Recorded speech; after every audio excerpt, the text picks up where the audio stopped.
Good day, fellow champions of inclusion. I am Aaron, and this is the Inclusive Dad podcast where we explore inclusion and make it practical.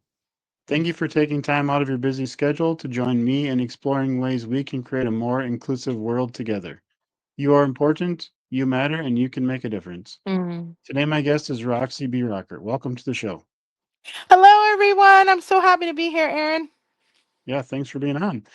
Why don't you just start us off by telling us a little bit about yourself? Sure. My name is Roxy B. Rocker, and I am a person with multiple disabilities. I've had many of my disabilities since birth, and then I acquired a TBI in 21.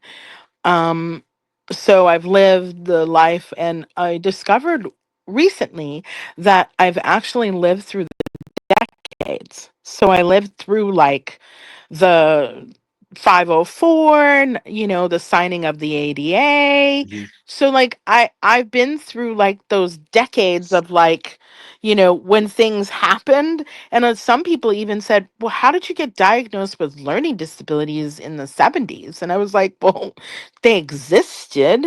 It's just, you know, they saw that I wasn't coloring in the lines and I couldn't cut straight, so they thought something was wrong with my brain." Yeah. But it was kind of fascinating to realize that, like, that I, you know, lived my life while the changes in the disability arena was actually happening. Mhm. Yeah, I think if I remember correctly, the sit-in for the 504 to get that signed was April of 77, which is when I was born, and it was signed like a week or two before I was born. So that happened like right before I was born. But yeah, it's interesting. That is Interesting, yeah. interesting. But like 73, I think, was when the Rehabilitation Act Okay. happened. Yeah. I went to school, I think 78. I Mhm. think I started school in 78. So I was born the year that the Rehabilitation Act was Mhm. acquired. Yeah. So it's fascinating because I didn't really realize that until I had like an interview with a professor.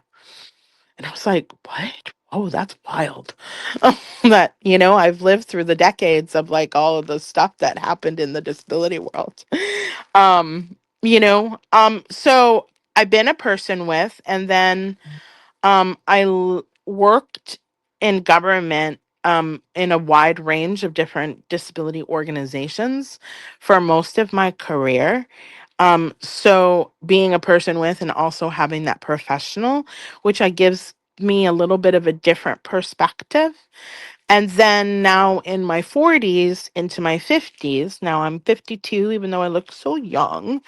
Um, I've now developed entrepreneurship, and I'm going to say I have two and a half businesses.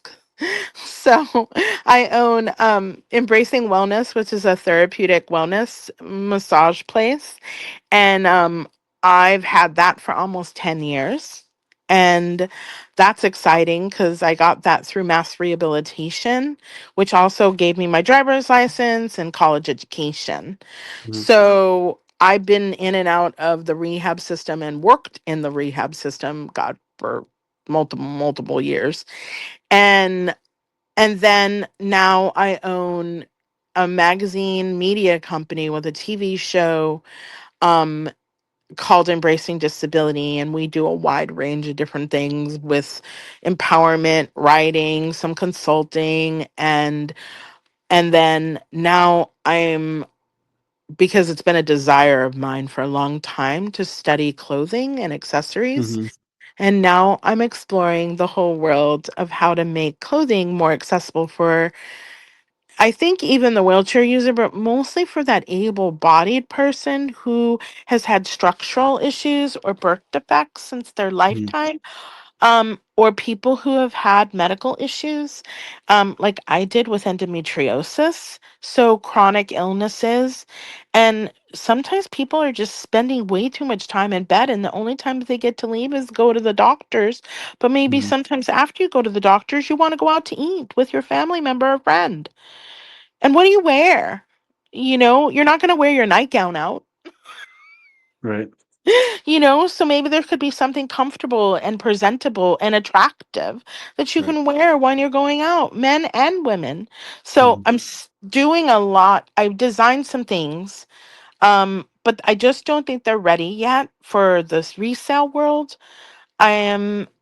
But I'm doing research and development, and on my Mhm. website, there is a survey, and on my Substack, there's a survey that just went out today. So I'm asking people to really give me feedback on Sure. accessible clothing. A lot of times it's called adaptable, but I want to call it accessible clothing. Mhm. And what can we do for bags and accessories? Because I think also people who go out with their person with a disability, people with disabilities, they're going to have stuff that needs to go in these bags. And I want to know how that bag can get better organized. Sure. There you go. Hmm. You sound like you're busy. I am, and I'm busy. But I call them my reasonable accommodations. I also Mhm. have teams of people that I hire and ask for help from. So I have a Mhm. marketing manager who does a lot of stuff. Right. So hi, the survey. Can you get the survey done? Survey's done. Now I There just you got go. to execute and poke it out into different places Right. and speak on it on different platforms. Right. And she gets it on Substack. Woo woo. There you go. I told her what I wanted on the survey, but I didn't put it on the website. She did. Yeah. And then, and then I have like a capacity builder who's helping me write grants, and trying to find me resources and funding. Mhm. And then, I have product and development specialists. I have a person that's been in the product world so I can get consulting on that. Right. So I am busy.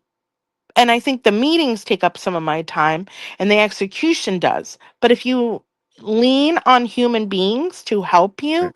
and you Yeah. ask those people to help you, I think you may not be as busy as you think you are. Today is Yeah. hectic because I'm in meetings all day. Yeah.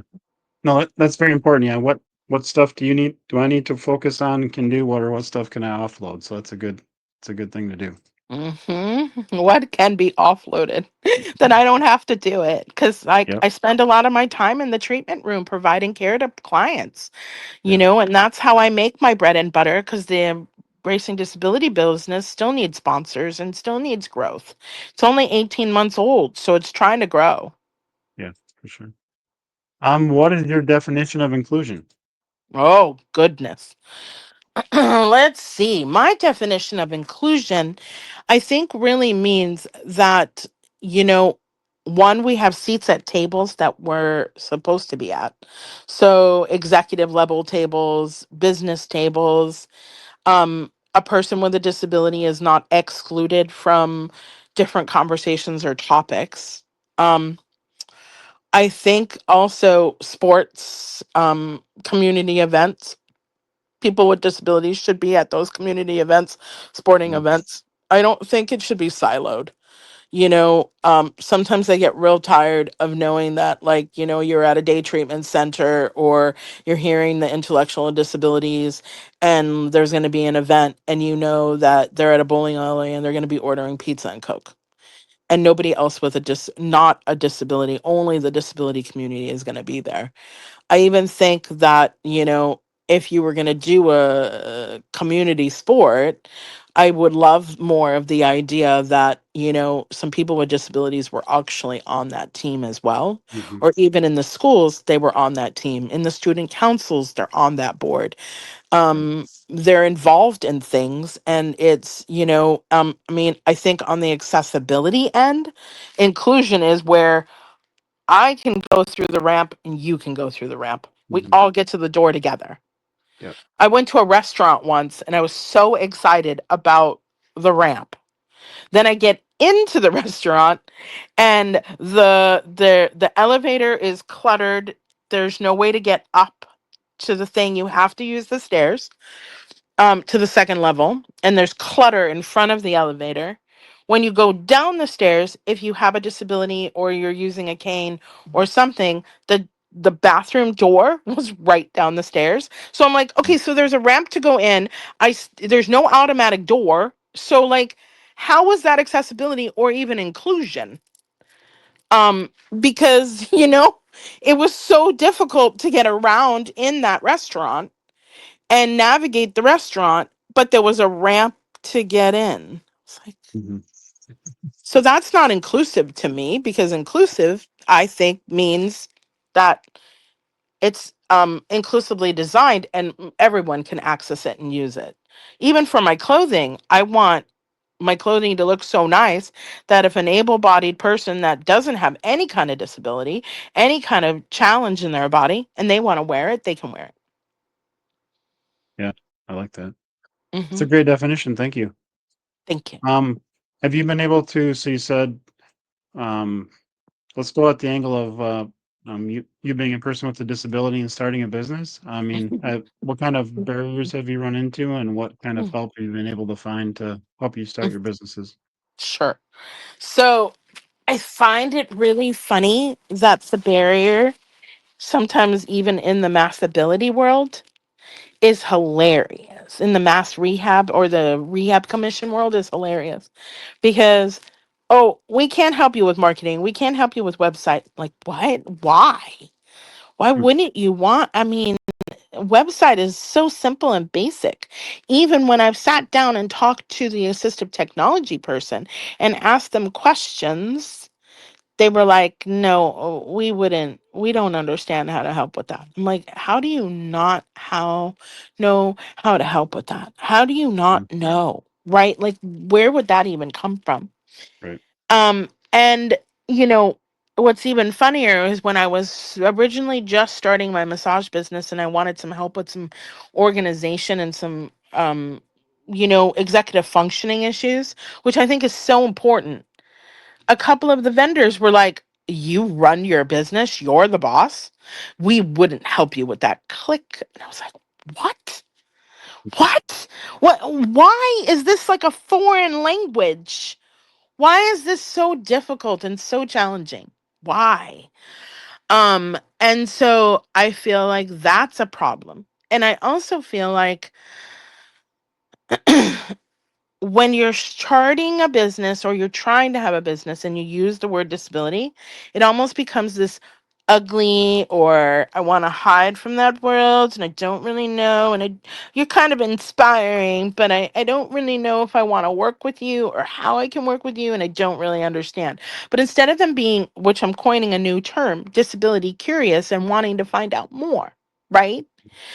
They just kind of back away and they don't want to deal with it. Now, if people are disability curious or maybe have family members or no disability, they're they're completely open to it. So I think I try to screen some of my vendors and some of the people.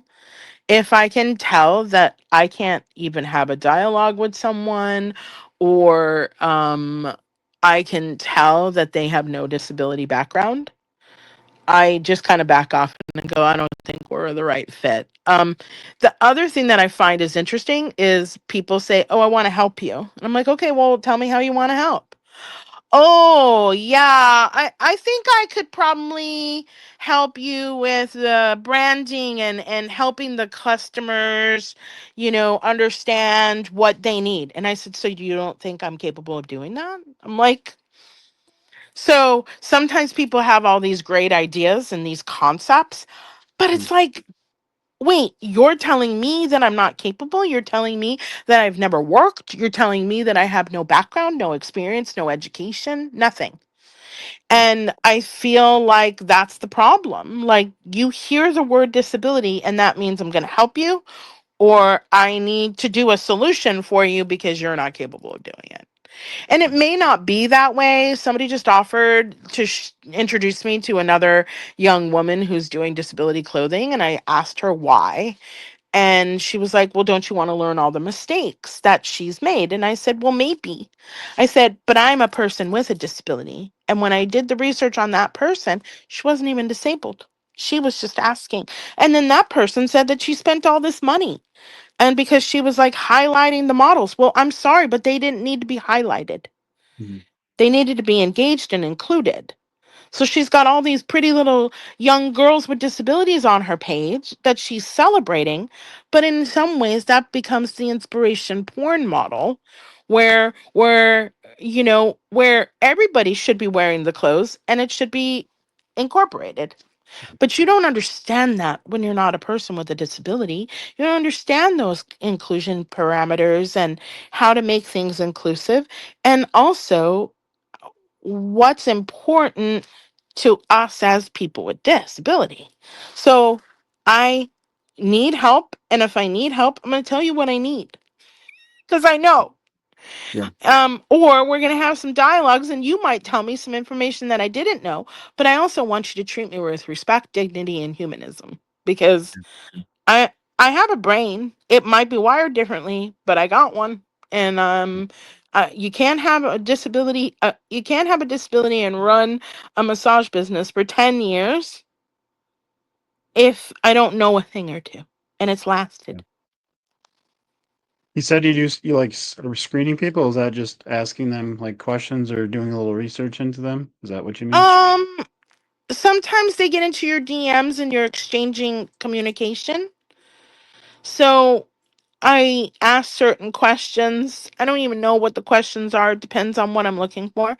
Okay. And then sometimes I do the big bold ask, well, what do you know about disability? And somebody told me once, oh, you treat them nicely. Wow. So I said, okay, thanks. Thanks for playing. Yeah. Yeah. For sure. Right? Interesting. Like, you treat them nicely. I'm like, Yeah. okay. I want to have real conversations with people. Right. I don't want to be coddled. If you start coddling me or treating me differently, I already know that you're not for me. Right. Yeah. If we can't giggle and laugh and hang out, then you're not for me. Because I want to have fun. If I'm going to be working with you on a project, I want to have the time of my life or I want to get into my passion. Yeah. For sure. Don't coddle me. Don't, make me feel like I'm smaller than you. Please don't. And that's an important reminder. Like if you mean, even if somebody tells you you need to work with this person because they're the best, under the sun. I mean, if you're just talking to them and you have like a weird feeling that something's not right, you don't. I mean, just walk away. It's not worth it.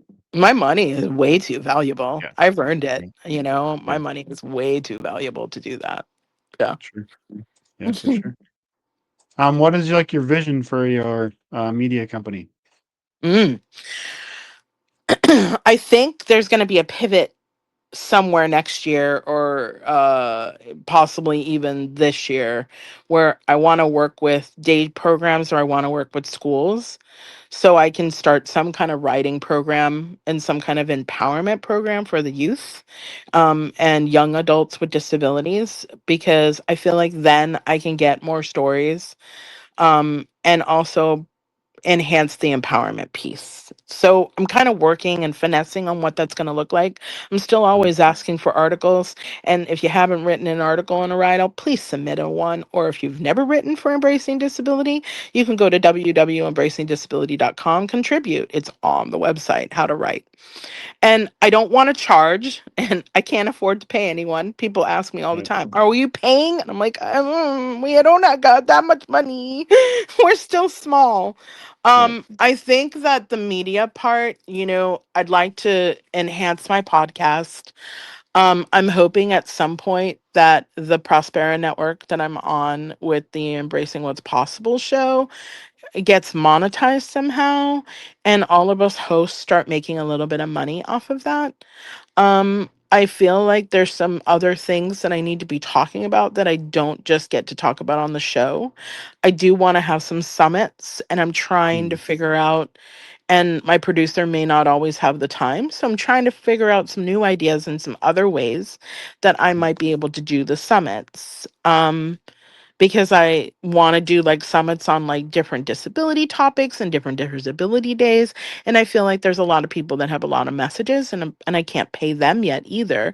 But I think there's a lot of messages that need to get out. So the media company has a lot of Mhm. things that need to be finessed and that it's being worked on. And I'm exploring some options on that. So there's some people that I need to still have some conversations with. And I'm looking forward to developing that soon. There you go. And then is the Roxy's part? Is that the clothing part? Clothing and Yep. accessories, yeah, and so the Roxy's is this new ease of use, Oh, accessibility. sure. What's the spotlight on accessibility? And I feel like taking an item like clothing, is tangible. You can understand, well, if it has Velcro right here, or if it has magnets right here, now we know that these things might have accessibility Mhm. features. So, I feel like I think that the whole idea and the concept around that is, you know, how do we start highlighting different accessibility pieces? Mhm. Because I think that there's so much information in disability education that even with me just having the TV show and the magazine, it's not enough. I wanted something tangible to talk about it. Yeah, I love that. And I don't remember the specifics now, but I think seem to recall I saw a graphic somewhere about accessibility things where like these products or things that we currently use, they were um was made to make stuff more accessible. Now we just use them in everyday life and don't really think of them as being more Oh, accessible. And I inclusive, wish yeah, yeah, inclusive design products. yeah, yeah. So think Just about it. You walk up to the grocery store and the accessible door is open for you. yeah, Inclusive design. right, Um, I'm trying to think what else. You walk into bathrooms and the light comes on. right, Inclusive design. yep, You walk up now, if they all work, because sometimes they don't. You walk up to the sink and you yep, put your hand under it and it's supposed to turn on. Well, they don't always work. And then now you're in the conundrum of, I've got an intellectual disability and my cognitive ability tells me I don't know how to make this work. right, Put your hand under the soap should come out, it doesn't. So, but those are type of the air dryers. yep, Those are types of things that are now inclusive design. I like that you go into a lot of times the one stall bathrooms and they're yep, accessible and they have the grab bar. Now, funny story, in my office they just redesigned the downstairs bathroom and there's a bar that's on the side and the bar covers over and hovers over the toilet paper dispenser. So when you put your arm under there, it's not very accessible, and grabbing that bar, you're going to hit your hand right, and your elbow on the toilet paper dispenser. So yeah, whoever installed it horribly. Now, it could be inclusive design, but it's not but sometimes they don't understand the ADA and the ADAG regs, and so they don't do it right or they do it too rushed. right, I heard that there is a new dishwasher out to help people who are wheelchair users that probably could be used in inclusive design, mhm, adaptable homes. I think, if you think about the aging in the place and some of the construction with that, I think that some of the homes could now have a little bit more inclusive design.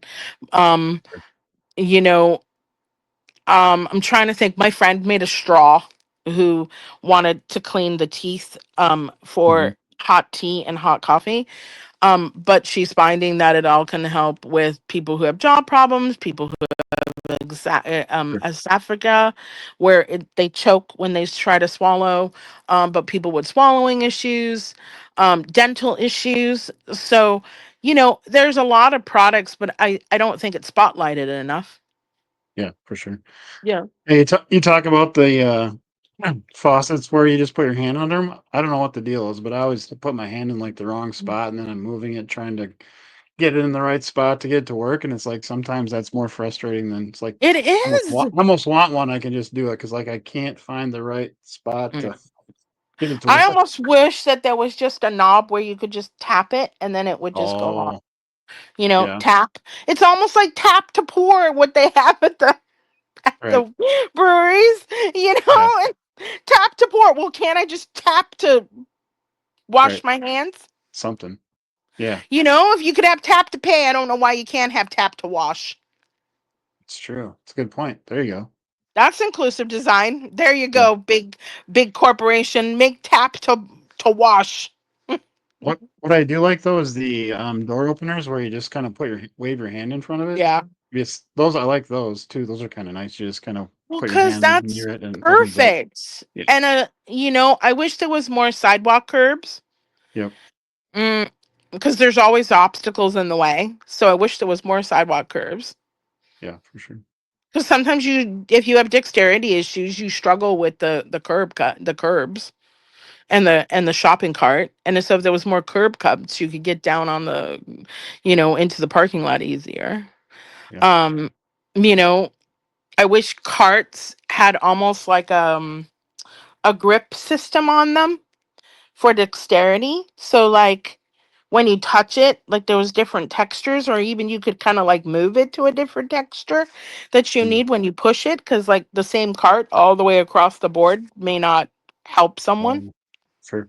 Interesting. Yeah. What tips do you have for people like with disabilities who want to start a business? I mean, Mm. I don't think, well, I have a daughter, obviously, Cece, who was in the school system, and a lot of what they were pushing for her was, going to like a day program or Of course. specifically, and not, down the route. Actually, the school, high school where she went to, they have, it's called the CEO program, where they Mm. have, kids come into it, start businesses, Mm. um, and that kind of a thing. But if you look at the kids that are in it, I mean, it's clearly, I don't know this for sure, but it doesn't appear there's any kids with disabilities, at least visible disabilities in it. Hmm. So I would have liked, maybe why, how can we set up something like that for people with disabilities? Do you have any like tips on Well, I'm a former job that? developer, and I Okay. actually hope that I just kind of wrote up something about kind of this, like discovering your Sure. passions and Yeah. being curious about things that you want to do. So I just think that it's that, start with a very small idea. And one of the examples of my small idea was you have a dog and you want to walk your dog, but you want Mm. friends that want to walk dogs with you, right? And who in the world, unless you've got a severe disability and you're afraid of dogs or you have an allergy and you can't be around the dogs, but who doesn't love their pets? Right. So, right? So, even if you were a wheelchair user, you could walk dogs and roll and walk with people who all have dogs, and that's a common ground, right? Right. So, then why couldn't that common ground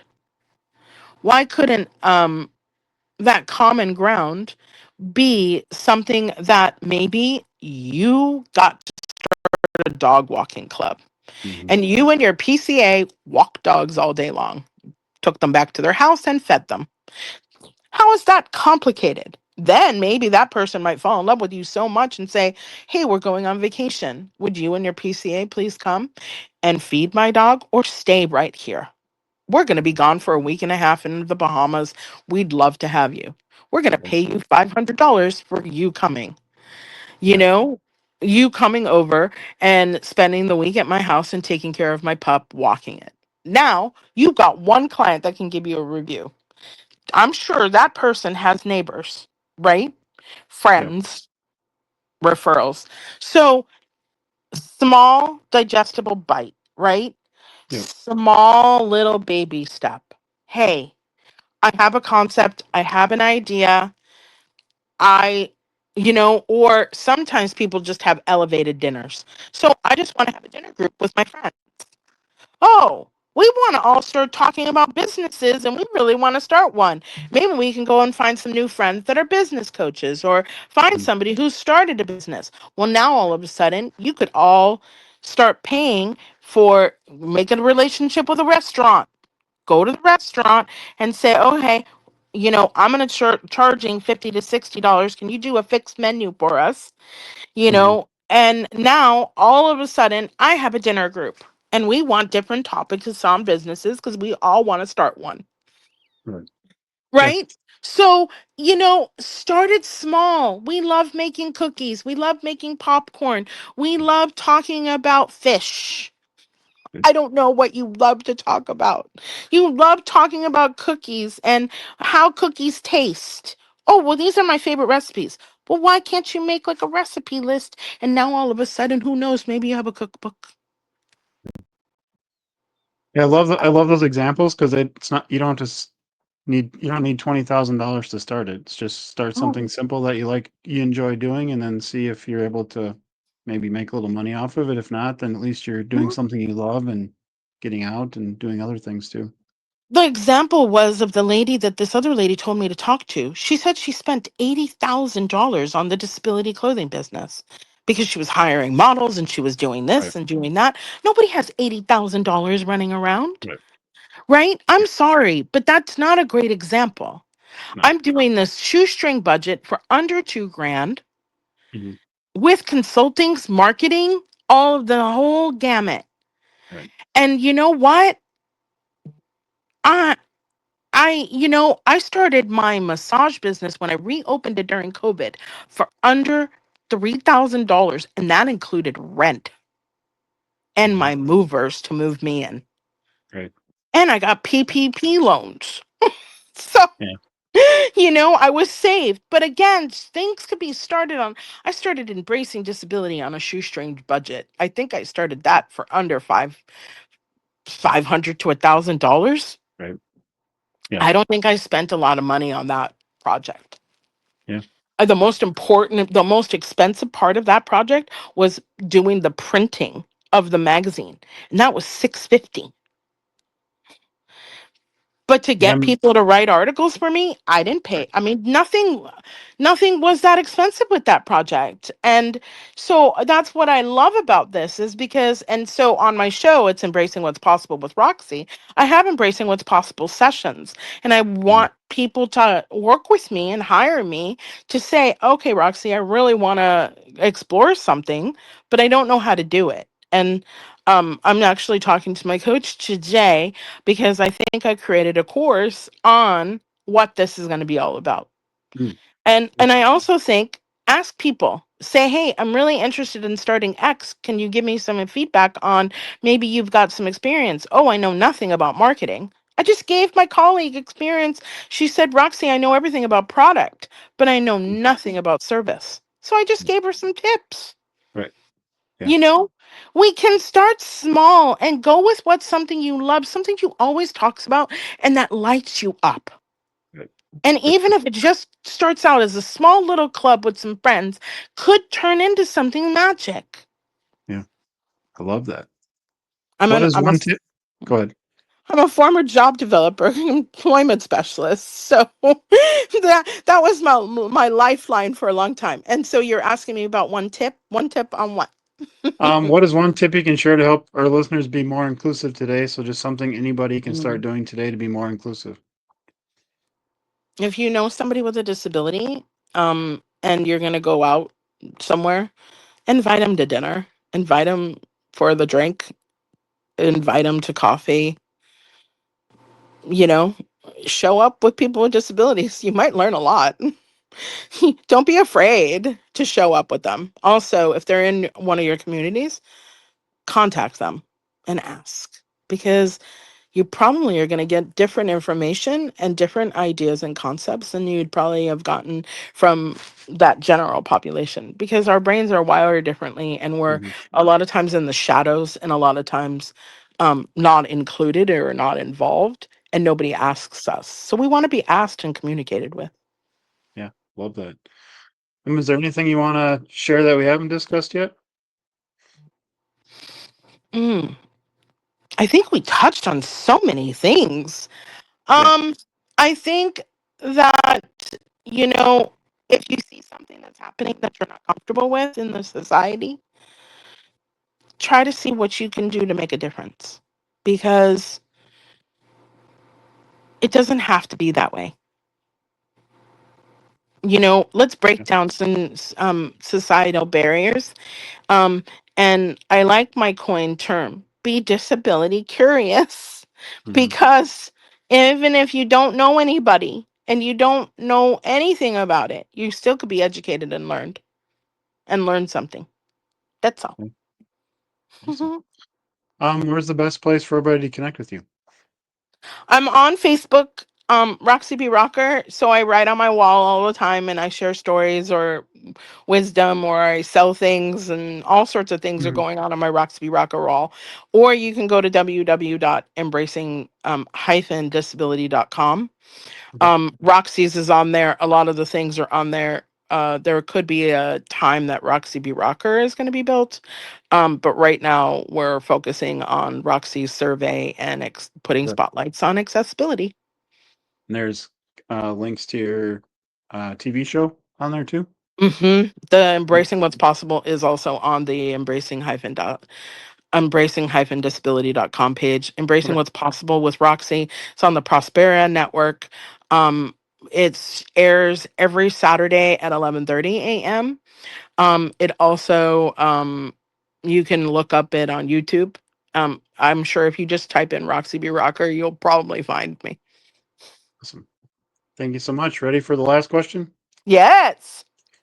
Do you like spam lunch meat? Yes or no? Oh, I've had spam. I don't know if I love it, but it's not gross. I've It's had not it, gross. but That's it's not. kind of a yes that you like. It's You would eat it in a pinch. it's edible, and I could probably eat it if I had to, but I really wouldn't choose to. Gotcha. Awesome. Thank you so much for being on the show today. Thanks for thanks for Yeah. having me. I really enjoyed it. To those listening, thank you for allowing me to be part of your journey. It is truly an honor. Please join the podcast newsletter by clicking on the link in the episode description to keep up with the latest episodes. Together, we can make the world more inclusive. Until next time, stay empowered and be a champion for inclusion.